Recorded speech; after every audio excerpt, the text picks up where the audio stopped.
कुतुब मीनार मामले पर दिल्ली की साकेत कोर्ट में आज सुनवाई पूरी हो गई। इस मामले पर फैसला 9 जून को आएगा। एएसआई और हिंदू पक्ष ने इसमें अपनी अपनी दलीलें रखी। हिंदू पक्ष ने कहा कि 27 मंदिरों को ध्वस्त करके मस्जिद बनाई गई थी, वहां हिंदुओं को पूजा का अधिकार मिलना चाहिए।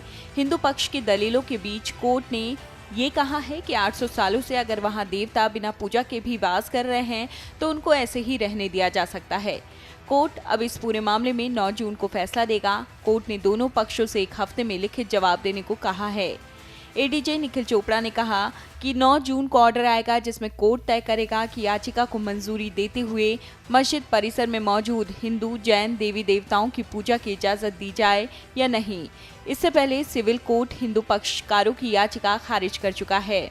कोर्ट में एएसआई ने अपने दलीलों में कहा कि कुतुब मीनार में धार्मिक गतिविधि नहीं हो सकती क्योंकि वो एक स्मारक है। वहीं हिंदू पक्ष की तरफ से हरिशंकर जैन ने कहा कि उनके पास पुख्ता सबूत हैं कि 27 मंदिरों को तोड़कर यहां कुव्वत उल इस्लाम मस्जिद बनाई गई है, इसलिए वहां उनको पूजा की इजाजत दी जाए। सुनवाई के दौरान जज ने हिंदू पक्ष से पूछा कि क्या आप चाहते हैं कि स्मारक को पूजा पाठ की जगह बना दिया जाए। इस पर हिंदू पक्ष ने कहा कि वो लोग सीमित स्तर पर पूजा की मांग करते हैं।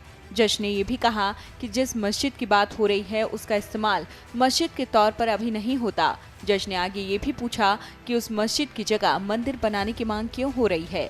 इस पर हिंदू पक्ष ने कहा कि कई ऐसी संरक्षित इमारत है जिसमें पूजा पाठ होता है। तब जज ने कहा कि हाँ, ऐसा होता है, लेकिन यहाँ आप फिर से मंदिर बनाने की मांग कर रहे हैं। ये मानकर कि वहाँ 800 साल पहले मंदिर था, उसको रिस्टोर करने की कानूनी मांग कैसे की जा सकती है, जबकि इमारत 800 साल पहले अपना अस्तित्व खो चुकी है। इस पर हिंदू पक्ष की तरफ से हरिशंकर जैन ने अयोध्या केस का हवाला दिया। वो बोले कि सुप्रीम कोर्ट ने अयोध्या केस में कहा था कि देवता हमेशा मौजूद रहते हैं। वो बोले कि जो जमीन देवता की होती है वो हमेशा देवता की ही होती है जब तक कि उनका विसर्जन न हो जाए। कहा गया कि ये बात अयोध्या के फैसले में 5 जजों की बेंच ने भी माना था। हिंदू पक्ष ने कहा कि किसी देवता की मूर्ति को नष्ट कर दिया जाए, उसका मंदिर तोड़ा जाए तो भी देवता अपनी दिव्यता और पवित्रता नहीं खोते।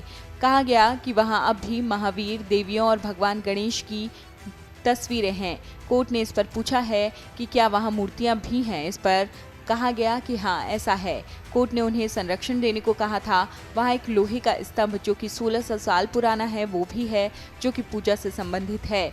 स्तंभ पर संस्कृत में श्लोक भी लिखे हैं। हिंदू पक्ष के वकील ने कहा कि अगर देवता का अस्तित्व है तो पूजा का अधिकार का भी अस्तित्व होना चाहिए। जज ने आगे कहा कि देवता 800 साल तक बिना पूजा किए वहां मौजूद हैं तो वहां उन्हें वैसे ही रहने दिया जाए। कोर्ट ने कहा कि यह मामला है कि आपको वहां पूजा का अधिकार है या नहीं। कोर्ट ने कहा कि अगर वहां मूर्तियां हैं तब भी आदेश उनको संरक्षित रखने का था।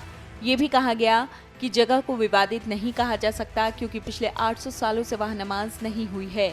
कोर्ट में एएसआई की तरफ से पेश वकील ने कहा है कि स्मारक का चरित्र 1958 एक्ट और उससे पहले 1904 एक्ट के तहत तय हुआ था। एएसआई की तरफ से सिविल कोर्ट के फैसले का हवाला दिया गया। कहा गया कि कोर्ट ने माना था कि इस केस में पूजा मूलभूत अधिकार का हिस्सा नहीं है, इसलिए कोर्ट में हिंदू पक्ष की याचिका खारिज होनी चाहिए। कोर्ट ने हालांकि कुछ वक्त के लिए सुनवाई भी रोकी।